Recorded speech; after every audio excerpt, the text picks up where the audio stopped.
Growing up, I was the kid who could never do anything right in my parents' eyes.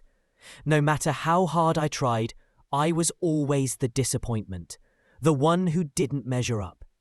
My sister, Emily, was their golden child, straight-A student, graceful, polite, everything I supposedly wasn't. My parents adored her, and I was just there. My father used to say, "You'll understand when you're older, Oliver. Some people are meant to shine, and some are meant to support." I learned early that I wasn't the one who shined. When I turned 18, I got kicked out. There wasn't some huge fight, no dramatic screaming match. Just my father at the breakfast table, newspaper in one hand, coffee in the other, calmly telling me it was time I learned how the world worked.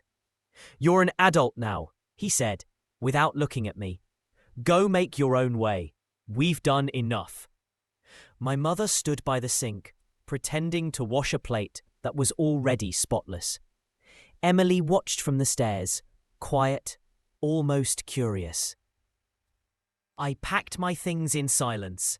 A duffel bag, a few clothes, an old laptop. No one stopped me as I walked out the front door. Those first few years were brutal. I slept in my car for a while, worked odd jobs, warehouses, delivery runs, nights at a gas station. I ate cheap takeout, shared small apartments with strangers, and learned the taste of loneliness. Still, part of me believed that one day they'd call, maybe tell me they were proud I'd survived on my own. That call never came. My grandfather, on the other hand, was different. He'd been a quiet man with sharp eyes, the kind who noticed more than he said. I didn't see him often growing up. My parents said he was eccentric, too old-fashioned to understand modern parenting. But when I left home, he was the only one who reached out. He'd send me small envelopes of cash with handwritten notes like, "Keep going, Oliver. Don't let bitterness harden you." I never asked how he knew where to send them. Maybe he just knew everything. Years later, when I got the call that he'd passed away, something in me cracked open. I hadn't spoken to him in months. I drove to the family estate, a place I hadn't been welcome in for years. It was enormous, tucked behind old stone gates with ivy crawling up its walls. My parents were already there, dressed in black, Emily by their side. They didn't look surprised to see me, more irritated than anything else. My father barely nodded. "You came," he said, like I'd broken some unspoken rule. The will was read 2 days later in my grandfather's study, a room that smelled of old paper and cedar. The lawyer, Mr. Grant, adjusted his glasses and cleared his throat before he began. My parents sat together, hands folded, expectant. Emily looked bored, scrolling through the phone. I stood near the back, trying not to feel out of place. When the lawyer announced that my grandfather had left the entire estate, the house, the land, and a trust fund worth $3.5 million, to me, the room fell silent. My mother's jaw went slack. My father's face turned red, then pale. Emily looked up from her phone like she'd misheard. "What?" my mother whispered. Mr. Grant repeated it carefully, as if he knew how explosive it would sound. "The entire inheritance, including liquid assets, is to be transferred to Oliver James upon confirmation of identity and legal documentation." I could feel their eyes on me, burning holes through my skin. My father leaned forward. "There must be some mistake. My father wouldn't." "There's no mistake," Mr. Grant interrupted, his tone calm but firm. "Your father was quite clear. He wanted Oliver to have everything." My parents looked like they'd been slapped. Emily's mouth tightened, but she didn't say anything. I didn't either. I couldn't. My chest was tight, my throat dry. My grandfather had left me everything, and I had no idea why. The days that followed were tense. My parents pretended to be civil, offering me tea, asking how I'd been. but there was a coldness behind their smiles. I'd never been around that kind of money before, and they knew it. One evening, my father sat me down in the parlour. "Oliver," he said smoothly, "managing an estate of this size isn't easy. You'll need help. Your mother and I have experience with investments. We can make sure this inheritance doesn't go to waste." I knew what he meant. He wanted control. My mother chimed in, her voice gentle but edged. "You're young, sweetheart. You've made impulsive choices before. Let us guide you." I nodded politely, but didn't agree to anything. Later that night, I overheard them whispering in the hall. My mother's voice was sharp. "He doesn't know what he's doing. We can't let him squander it." My father hissed back. "We'll get him to sign the papers. Leave it to me." I didn't sleep much that night. I kept replaying my grandfather's words in the letter he'd left me. "You've known hardship, Oliver. Use this to build, not to destroy. Trust yourself, not those who taught you doubt." The next morning, my father came to breakfast wearing the kind of smile that made my stomach tighten.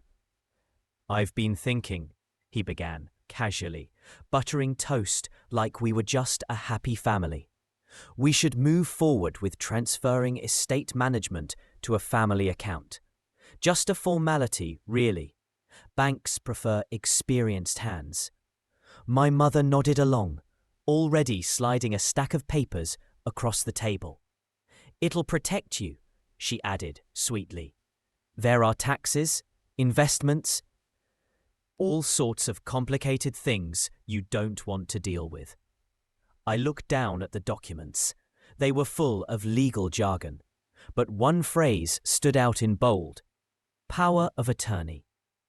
My father must have noticed my hesitation because his tone shifted slightly, just enough to sound concerned. "Oliver, we're only trying to help. You've never managed anything like this before. Mistakes could be costly." For a second, I almost believed him.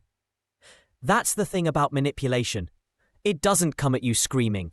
It whispers, sounding reasonable, even caring. But then I remembered the night I'd heard them whispering about getting me to sign. The memory steadied me. I pushed the papers back across the table. "I'll have my lawyer look at it first," I said, keeping my voice even. My father's smile froze. "You have a lawyer?" "Mr. Grant offered to help," I replied. "Said he'd explain the estate's terms."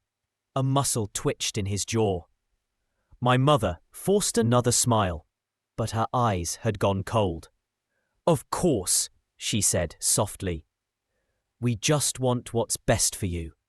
That evening, I drove to Mr. Grant's office downtown. The man was older, calm in that way lawyers tend to be when they've seen every kind of human greed. I handed him the papers without a word. He read for a long time, occasionally adjusting his glasses. Finally, he looked up. "You were right not to sign this. If you had, your parents would have complete control over your inheritance." I exhaled, part relief, part fury. They were going to steal it from me. Mr. Grant unveiled everything to ensure it was proper. Grant folded his hands. "They were going to convince you to give it to them. It's not the same thing, legally, but the result would have been identical." He studied me for a moment, then added, "Your grandfather anticipated this. He left explicit instructions that any transfer of ownership requires your notarized signature and my personal approval. He wanted you protected." For the first time in days, I felt something solid beneath my feet. My grandfather had known exactly what kind of people my parents were. Maybe he'd seen it long before I did. When I returned to the house, the tension was thick enough to cut with a knife. My father didn't look up from his phone when I entered. My mother was arranging flowers, anxiously, almost aggressively. Emily sat by the window, pretending to read, but glancing at me every few seconds. No one spoke. I poured myself some coffee, just to have something to do with my hands. That night, I started going through my grandfather's things, boxes of old letters, ledgers and journals stored in the study. I wasn't looking for anything specific, just trying to understand the man who trusted me with everything. Buried under a pile of faded envelopes, I found a sealed letter with my name written on it in his careful handwriting. My chest tightened as I opened it. Oliver, if you're reading this, it means I'm gone. You've seen the world's sharp edges. You've learned what survival costs. But don't mistake cruelty for strength. Kindness requires far more courage. I leave this estate to you not as a reward, but as a tool. Build a life that's yours. And remember, those who once looked down on you will return, wearing smiles. Listen to their words, but trust their patterns. I sat there for a long time, reading those lines over and over. The words felt like armor. Over the next few weeks, my parents' tone changed. The warmth disappeared entirely. My father grew cold, distant, while my mother turned passive-aggressive. Snide remarks about how I was wasting potential, how I owed the family. Emily was harder to read. She didn't join in, but she didn't defend me either. She was too used to standing in the glow of their approval. Then one afternoon, I get a call from the bank manager. He sounded nervous. "Mr. James? We received a request earlier today for an account authorization transfer.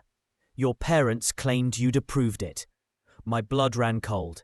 "I didn't," I said quickly. "Do not process anything. I'll be there in an hour." When I arrived, the bank confirmed what I already feared. My parents had tried to use a forged authorization form, one that conveniently looked like the documents I'd refused to sign. The manager apologized profusely, saying the system flagged it because my grandfather's estate had strict identity verification protocols. Driving back, I wasn't angry. I was done being surprised. That night I packed a few essentials, locked the estate, and booked a small apartment downtown. I wasn't going to live under their roof, not even temporarily. They could keep their bitterness. I started documenting everything: emails, calls, messages, even the forged paperwork. I created a separate file labeled Family. It wasn't revenge I wanted. It was distance, proof, and peace. My grandfather had given me a chance at a new beginning, and I wasn't going to let old poison seep into it again. Of course, my family didn't take my departure quietly. My mother called, crying at first, saying I'd broken her heart. My father sent long, angry texts about disrespect and family duty. Emily sent nothing, just a single message that read, "They're spiraling. Be careful." Her words stuck with me. Spiraling was exactly what they were doing. After I moved into my new apartment, life began to feel strangely quiet. For the first time in years, there wasn't a storm waiting for me at the end of each day. I bought cheap furniture, cooked simple meals, and spent hours sitting on the small balcony, watching the city lights flicker like distant fires. It wasn't glamorous, but it was mine. Every breath, every decision belonged to me. I opened a savings account, met with Mr. Grant to finalize the estate transfer, and began working with a financial advisor he trusted. It felt almost absurd. Me, the kid who once scraped coins for gas, now discussing investment portfolios. Still, I could hear my grandfather's voice in my head. Build, don't destroy. Weeks turned into months. I stayed out of contact with my parents, though occasionally Emily would text something neutral. Mum asked if you're okay, or Dad's been drinking more. I didn't reply much. I wanted peace, not updates. But peace has a way of unsettling people who thrive on control. One morning, I woke to dozens of notifications. My phone buzzed non-stop. Texts, emails, even missed calls from unknown numbers. My stomach sank before I even looked. The first message I opened was from an old family friend. Heard the news, Oliver. Hope you're holding up. Then another. I can't believe what your parents are saying. I opened social media, and there it was. Posts, whispers, accusations. My parents had started telling people that I was unstable, claiming I'd manipulated my grandfather into changing his will. They painted themselves as victims, saying I'd taken advantage of an old man's confusion. My mother even posted a long emotional message about losing both a father and a son to greed. My hands shook as I scrolled. Every sentence was a twist of the knife. They were rewriting the story, turning me into a villain in their tragedy. The worst part? People believed them. Friends from my childhood, people who hadn't spoken to me in years, were suddenly commenting things like, "So disappointing, Oliver," or "Money changes people." I called Mr. Grant immediately. "They're spreading lies," I said, trying to keep my voice steady. "Can we stop them?" He sighed softly. Legally, defamation cases are difficult, especially within families. But you have evidence. Documents, letters, the will itself. Don't engage publicly. Let them burn their own credibility. Easier said than done. For weeks, I felt trapped between anger and exhaustion. Every time I tried to move forward, another rumor surfaced. One article even claimed I'd been investigated for fraud. Completely false, but damaging all the same. My parents were relentless. It wasn't about the money anymore. It was about control. About punishing me for stepping out of the role they built for me. Then, one evening, Emily called. Her voice was low, almost whispering. "They're planning something bigger," she said. "Dad's been talking about contesting the will in court. Mum's pushing him to claim you're unfit to manage the estate." My pulse quickened. "Unfit? They've been meeting with a lawyer," she continued. "They want to prove you're reckless, unstable. They think if they can get a judge to appoint a trustee, they'll regain control." I leaned back, rubbing my forehead. "Why are you telling me this, Emily?" "Because it's wrong," she said softly. "Grandpa wanted you to have it. He told me once. He said you were the only one who'd earned it." For the first time in years, I felt a sliver of connection to her. "Thank you," I said. "Really." The next day, I met with Mr. Grant again. He wasn't surprised. "Your grandfather anticipated this as well," he said. "He created a protection clause. If anyone in the immediate family challenges the will without evidence of misconduct, they forfeit their right to any future claim or inheritance." I almost laughed. He really knew them. "He did," Mr. Grant said, smiling faintly. "And he trusted you to handle this with grace. That means patience, not vengeance." That night, I started organizing every piece of evidence I had. Emails from the bank, recordings of conversations, even screenshots of my parents' public accusations. I built a timeline, neat and detailed, like a puzzle slowly falling into place. It wasn't about revenge anymore. It was about truth. A month later, the summons came. My parents were officially contesting the will, claiming I was mentally and emotionally unfit to manage the inheritance. Seeing the words in print made my stomach twist. But I didn't panic. I called Mr. Grant, who assured me he'd handle the filings. "Let them speak," he said calmly. "The more they say, the deeper they dig." The courtroom was smaller than I expected. Wooden benches, the smell of old paper and coffee. My parents sat across from me, their lawyer polished and smug. My mother avoided eye contact. My father looked at me like I'd betrayed the world itself. Emily was there too, sitting quietly in the back, her expression unreadable. Their lawyer began by painting me as irresponsible, a drifter with no real career, unfit to handle such wealth. My father nodded along solemnly, pretending to be the concerned parent. Then came the twist. They presented screenshots of my old social media posts, taken out of context, claiming they showed erratic behavior. I almost laughed. They'd really gone digging. When it was our turn, Mr. Grant rose, calm and methodical. He presented the will, the notarized letters, and the bank's record of my parents' forged authorization attempt. Each piece of evidence hit like a hammer. The judge's expression shifted from polite interest to thinly veiled irritation. By the end of the day, it was over. The court dismissed their petition entirely, citing lack of evidence and clear intent to deceive. My parents were ordered to pay legal fees and were officially barred from any further claim on the estate. I didn't feel triumphant, just tired.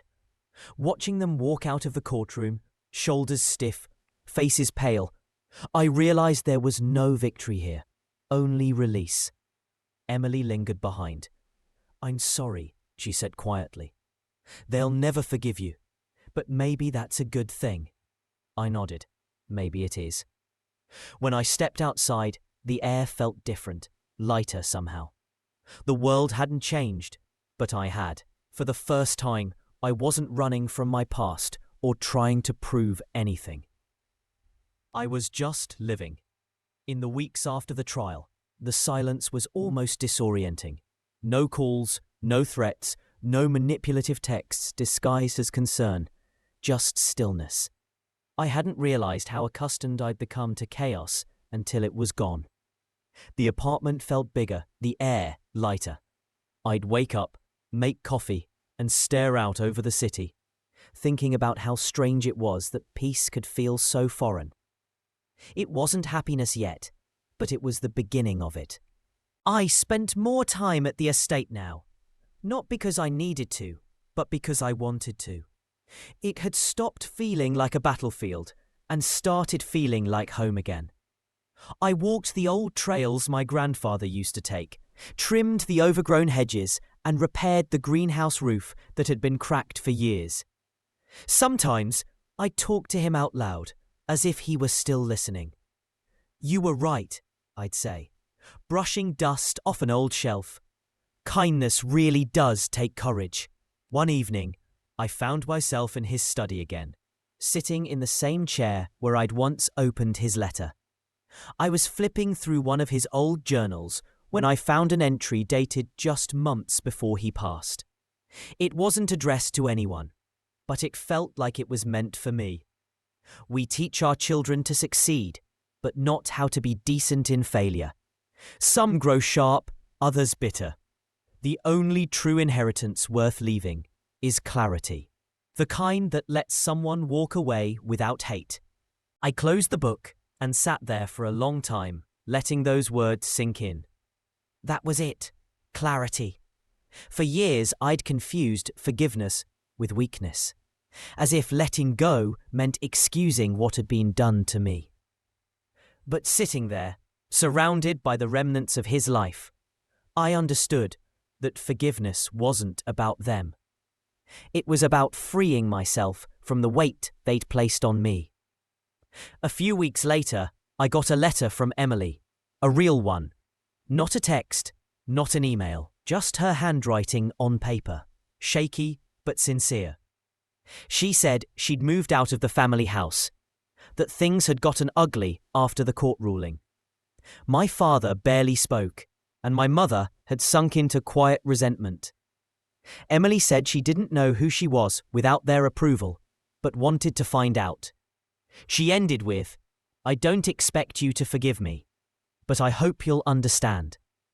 I wrote back, simply, "I already do." We met a month later at a small cafe near the waterfront. She looked different, older, tired, but lighter somehow. We talked for hours, not about the past, but about everything else. Work, books, the way life twists and unravels until you find some shape to it again. It wasn't perfect, but it was honest. And for the first time, we weren't playing roles. We were just two people trying to rebuild something from the wreckage. After that, I started to open my life again. Slowly. Cautiously. I volunteered at a youth shelter on weekends, helping kids who'd been kicked out like I once was. Some nights I'd sit with them, listening to stories that sounded too familiar, and I'd think about how many versions of me were out there, still waiting for someone to tell them they were worth something. Those moments mattered more than any investment or inheritance ever could. By the time a year passed, I barely recognized the person I'd been. The anger, the fear, the need for validation, they dulled into something quieter. Acceptance, maybe. I still carried scars, but they'd stopped bleeding. I'd learned that healing doesn't mean forgetting. It means remembering differently. Sometimes people asked if I'd ever reconcile with my parents. I never gave a definitive answer. Maybe someday, when the wounds stopped echoing. But part of me knew that day might never come, and that was okay. Not every story needs a reunion. Some just need peace. One afternoon, I stood at my grandfather's grave, the sun dipping low behind the trees. I brought a small white stone and placed it at the base of the marker. "I did what you asked," I said softly. "I built something. It's not perfect, but it's mine." The breeze rustled the leaves, and for a moment I felt like he was there. Not as a memory, but as a quiet presence woven into everything around me. As I walked back to the car, I thought about how far I'd come from that scared 18-year-old who'd been thrown out with nothing but a duffel bag. I thought about how pain can twist a person or shape them, depending on what they do with it. My parents had chosen bitterness. I chose something else. That night I sat on my balcony, watching the lights flicker across the city again. I realized I no longer felt the need to prove anything. Not to them, not to anyone. I wasn't the disappointment anymore, and maybe I never had been. I was simply someone who had learned the hard way that family isn't defined by blood or legacy, but by the love you give and the peace you protect. For the first time in a long time, I felt whole. Not healed completely, not flawless, just human, and maybe that was enough.